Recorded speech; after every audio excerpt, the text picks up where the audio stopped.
As you can see, I'm still able to roam about freely outside.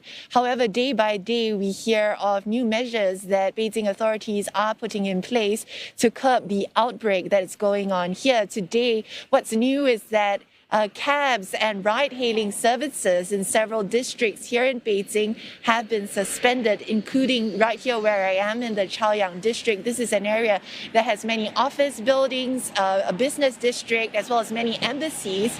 And this is where the bulk of the COVID-19 cases here in the capital have been found. And today when I tried to book a cab on my phone, I received a notification that I was unable to book a ride because of COVID-19 restrictions, and I would have to find an alternative way. And don't forget, this is on top of many subway stations across the city and bus routes being cancelled or closed to curb the spread of the virus. And so this has brought inconveniences for many people who have to go about doing their activities. This has meant that you either have to have your own transport, a car or a scooter, or you walk, or you jump on one of these shared bikes, and that's what many people have been doing to cycle around to get where you need to go.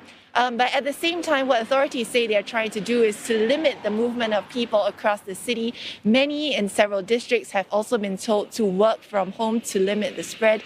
But this has also brought about inconveniences. As we know, many entertainment venues, sporting facilities have been closed. Dining in at restaurants continues to be suspended. And this has really taken a toll on businesses and people's livelihoods. This, as China says, it will continue to hold on to its zero COVID approach, even as we heard yesterday, the WHO saying that this strategy is unsustainable, but it's something that China has hit back, saying that this is the strategy that works best for the country. Now, Olivia, authorities are also warning about hidden community cases, and they're wrapping up the use of rapid antigen tests. Is this going to be across the board or just in certain key sectors? Yeah, this is a new layer of testing that's being done that Beijing is adding to its strategy.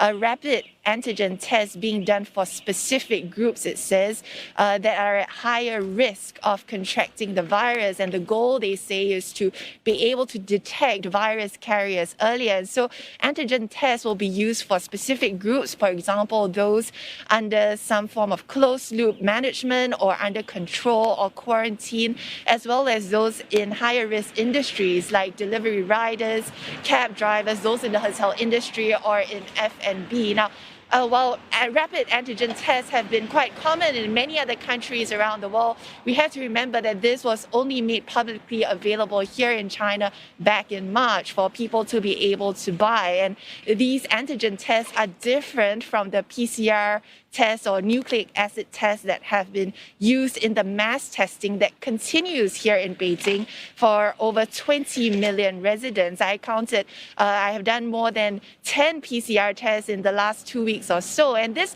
really is becoming a way of life. Authorities are talking about normalized testing, as we now have to produce a 48-hour negative COVID test result to enter public places or to take public transport. And the Chinese vice premier also saying that it will become normal for there to be a testing site within a 15-minute walk of your residence. And so people here generally becoming used to this continued testing as Beijing continues to ramp up measures to stamp out this outbreak.